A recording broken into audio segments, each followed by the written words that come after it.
Outside Ouagadougou, in a zone once seen as marginal, trucks rolled in, foundations were poured, and entire road networks appeared almost overnight. Engineers, masons, and planners worked in tight sync, with no fanfare. What was happening? Who was funding it? Where was the press? It wasn't until aerial footage began circulating on local networks that the world began to understand. Burkina Faso was building a city. But this wasn't just another housing development. This was something far more radical. At the center of it all was Captain Ibrahim Traoré, who has repeatedly defied the traditional rulebook of African politics. What if the most dangerous man in Africa isn't a warlord or a terrorist, but a president who doesn't ask the West for help? Across the dusty streets of Ouagadougou, his face is everywhere, on murals, on posters, painted onto walls in schools and markets. His image is not the smiling, suit-wearing head of state seen on global news. No, this one wears army fatigues. Fist raised, head unbowed. His name is Ibrahim Traoré. To some, he's Africa's great hope. To others, a mirage crafted by propaganda and Russian AI. But behind all the noise, the questions remain. Who is this man really? Why has the West turned so sharply against him? And most importantly, why are millions of Africans still standing by his side? Let's rewind. Just 2 years ago, Traoré was virtually unknown outside Burkina Faso's military ranks. Then, in September 2022, he led a sudden coup that toppled Paul-Henri Damiba, a leader seen by many as too close to French interests. That moment wasn't just a transfer of power. It was a rupture in the post-colonial status quo. Traoré didn't come with grand media campaigns. No international photo ops. No trips to Paris, Brussels, or Washington. What he came with was something rare in African politics: defiance. The West told him to play by the rules. He didn't. They sanctioned him. He kept building. They warned him of isolation. He formed alliances. And now, the global powers that once dictated terms to Burkina Faso are facing something they can't manipulate: a leader who doesn't need them. Over the past 2 weeks, Western headlines have shifted from curiosity to panic. Newspapers that once ignored Burkina Faso are suddenly churning out stories labeling Traoré a cult leader, a digital ghost, or worse, a Russian puppet. The Financial Times, The Economist, intelligence think tanks, everyone seems to have taken aim. Why now? Because something real is happening in Burkina Faso. Not the usual government projects padded with IMF loans. This time, the transformation is being built without the West's money or permission. Take the gold refinery. In a country long exploited for its gold, Traoré's administration is constructing Africa's first state-owned facility to process the precious metal locally. 400 kilograms per day. No more sending raw ore to Switzerland or France only to buy it back at a premium. This time, Burkina Faso keeps the value and the profits. Or look at the housing development. 50,000 homes for the poor and displaced, built by local workers, funded by local revenue. No foreign NGOs, no donor conditions. Just a country doing what it can to fix itself. And then there's the political axis he's forming. Together with Mali and Niger, Traoré helped launch the Alliance of Sahel States, a confederation that walked out of ECOWAS, the West African bloc increasingly seen as a puppet of French influence. They've even introduced a Confederate import levy to mark the separation, 0.5% on goods tied to the CFA franc zone. In their words, "We're not coming back." This, more than anything, explains the sudden media storm, the accusations, the digital smear campaigns. Because if Traoré's model works, if Burkina Faso can truly build a sovereign future without foreign aid, then the entire post-colonial playbook falls apart. So now, the strategy has changed. It's no longer just about undermining policies. It's about attacking perception. Traoré is being called an illusion. Some say his speeches are too polished to be real, that the videos of infrastructure are computer-generated, that his rise to popularity happened too fast to be genuine. It's not what he's done that they question. It's that people believe in him. And belief, to empires built on control, is a threat. But step into the streets of Bobo Dioulasso or the rural plains of Kaya, and you'll hear a different story. Here, Traoré isn't a mystery. He's a symbol, a signal that perhaps for the first time in decades, Africa is writing its own chapters. Young people across the continent are listening. In Lagos, students recite his speeches in Pan-African forums. In Bamako, his face has replaced Macron's in university halls. Artists are painting murals not for a paycheck, but because they see him as a mirror of their own hunger. For pride, for ownership, for something beyond survival. And that scares those who've long shaped Africa's image from outside. They say he wasn't elected. But ask the average Burkinabe, and you'll hear a deeper truth. Elections mean nothing if the choices are controlled by foreign donors. Democracy, as defined by Western institutions, has often brought puppet regimes and IMF dependence. Traoré may not have been voted in through a ballot box, but to many he represents a rare kind of legitimacy, earned through courage, not campaign donations. So the West has pivoted to digital warfare. They call him a deep fake. They circulate videos that look futuristic, high-speed trains, smart cities, then publish fact checks claiming the revolution is built on lies. They frame him as a Russian export rather than a grassroots leader. And yet the more they attack, the more his popularity grows. Because people on the ground know the difference between propaganda and progress. They see real roads being built, real homes, real change, no middlemen, no World Bank stamps, just dusty boots, concrete, and action. Burkina Faso isn't pretending to be perfect.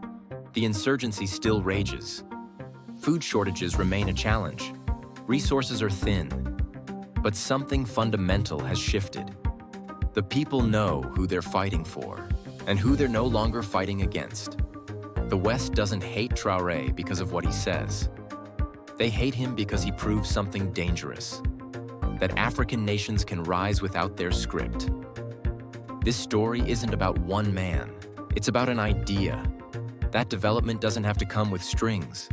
That sovereignty is more than a slogan. That dignity isn't something you request, it's something you reclaim. And so, the world watches, some with hope, others with dread. Because in the heart of West Africa, a new chapter may be unfolding, one that no one outside its borders expected. And maybe that's the point. If you found this report eye-opening, let us know in the comments. Why do you think the West fears Traoré so much? Like this video, subscribe to our channel, and stay tuned for part 2.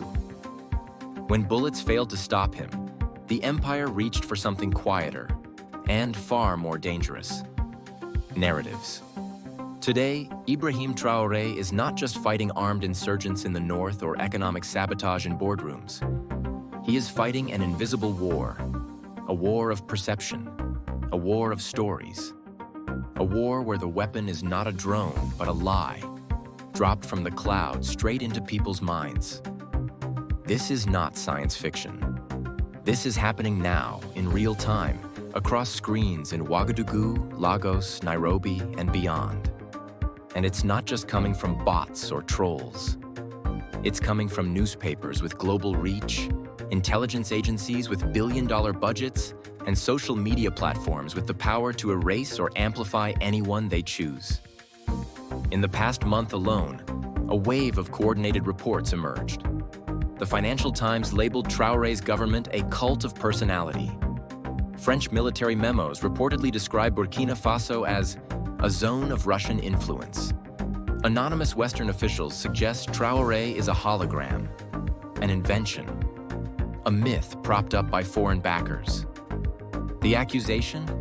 That his rise isn't real, that the tens of thousands of people who sing his name are manipulated, that the gold refinery is fake, that the housing developments are CGI, that if Africans admire him, it must be because of bots, not belief. They can't process the truth, so they manufacture a lie. And the lie goes like this: no African nation can rise unless we permit it. If one does, it's a trick. But here's the truth they won't print. Traoré's popularity didn't come from Moscow. It came from Bobo Dioulasso, from Bamako, from TikTok videos recorded by locals, not paid propagandists, from WhatsApp groups buzzing with updates about real houses being built, from footage of dusty roads turning into paved highways, not theories, not CGI, reality. And this is why the West is panicking. Because for the first time in decades, Africa isn't waiting for permission to feel pride. And pride is contagious. So they've gone digital. And they're targeting not just Traoré, but everyone who speaks his name with hope. African TikTok creators posting footage of development sites are suddenly flagged for misinformation. YouTube channels covering the AES Confederation are shadow banned. Pages sharing his speeches are taken down under community guideline violations. They say it's content moderation, but we know what it is: colonial censorship with a tech company logo on top. It's not just about controlling information, it's about confusing emotion. If you can't kill a movement, you discredit it. If you can't erase a leader, you question his reality. Is he real? Is this fake? Is it too good to be true? That's the aim. Inject just enough doubt that people stop believing what they see with their own eyes. And they've been running the same playbook for decades. Back in the early 2000s, when Haiti tried to raise minimum wages, the media called it unstable. When Thomas Sankara built factories and schools without loans, they called him dangerous. When Patrice Lumumba stood up to Belgium, they called him chaotic. Now with Traoré, the narrative is getting a digital upgrade. It's no longer he's unfit. Now it's he might not exist. But here's what they can't fake: the ground. In the northern provinces of Burkina Faso, soldiers trained under Traoré's command are reclaiming territory from armed insurgents without the help of foreign troops. Local farmers are being given tools, seeds, and water systems to revive abandoned fields. Women's cooperatives are being funded to turn handcraft into export products. This isn't myth. This is movement. And it's happening despite the digital smoke bomb. In one particularly telling case, a short video showing new apartment blocks under construction in Burkina Faso went viral. It was picked up by pages across Kenya, Nigeria, and Ghana. It sparked pride.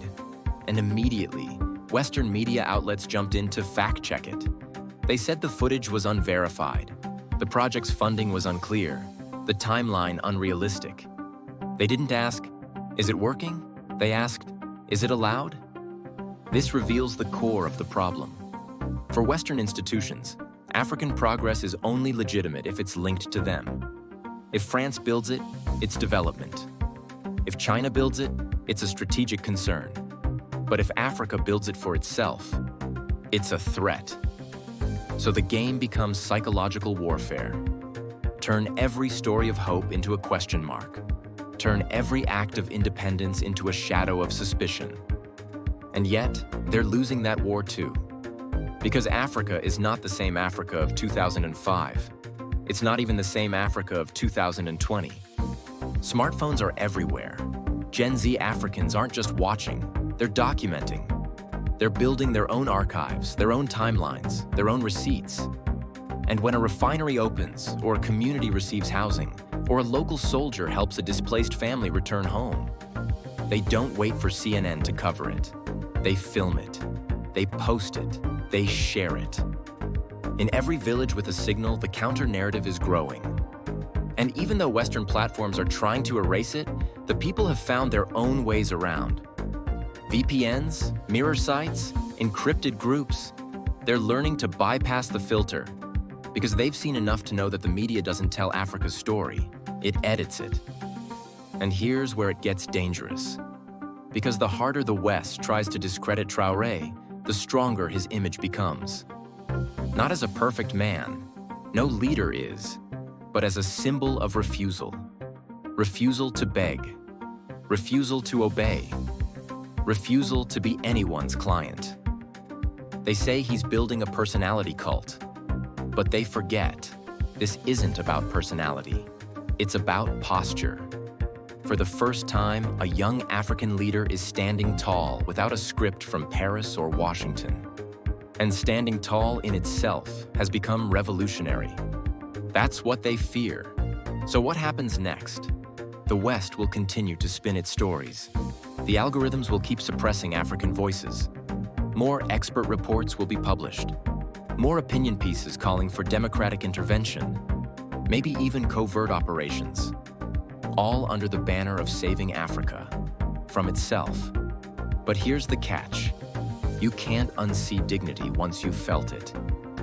And in Burkina Faso, in Mali, in Niger, in the hearts of millions who've been told to stay small for too long, that feeling is spreading.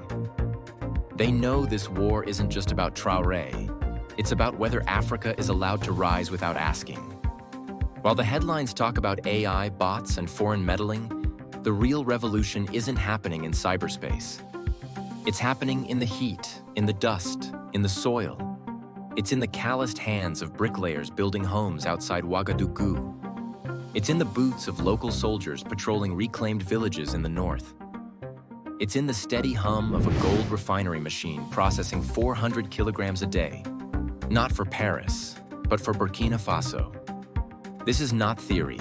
This is not fiction. It is the kind of progress they told Africa wasn't possible without their help. And yet, here it is, happening anyway. Let's go there. On the edge of the capital, a vast development zone has taken shape. Bulldozers cut through the clay weeks ago. Now, entire blocks of homes are rising. Row after row of concrete foundations, framed walls, and rooftops ready to shelter families who've spent years in tents or worse. 50,000 homes, not for investors, not for NGOs, for the people, for the displaced, for the forgotten. No foreign flag hangs over this project, no World Bank logo, no USAID signage. This is funded by redirected gold revenue, built by Burkinabe labor, designed by Burkinabe architects. It's not just construction, it's a statement that we can do this on our own. Further north, in regions once controlled by armed insurgents, the change is harder but just as real. For years, these areas were abandoned. The government couldn't protect them. Foreign troops claimed they were helping, but the violence only grew. Villages were emptied, markets collapsed, fields went dry. Now, local units, trained and led from within, are reclaiming this land. The fighting is fierce, the toll is high. But this time, it's not a foreign war being outsourced to Africa. It's Africans taking charge of their own security. This distinction matters, because for decades, the West has treated African conflict like a lab experiment. Soldiers from abroad came and went. Aid flowed in. Speeches were made. But nothing changed. Now something is changing. Not because outsiders stepped in, but because they finally stepped out. And it's not just war zones seeing progress. In small towns and farmlands, food independence is taking root. The Traoré government has poured resources into local agriculture, empowering cooperatives, supplying tools, distributing drought-resistant seeds. Refugees are returning not just to shelters, but to farms they now have the means to work again. Rice from Burkina Faso is now feeding neighboring countries under a local brand, Le Mwandu Sahel. Not charity, not imports, trade. African food for African tables. That's what they don't want the world to see. Because this shatters every myth they've built. The myth that Africa can't feed itself. The myth that local solutions aren't scalable. The myth that self-reliance leads to chaos. The myth that without Western oversight, African nations will fall apart.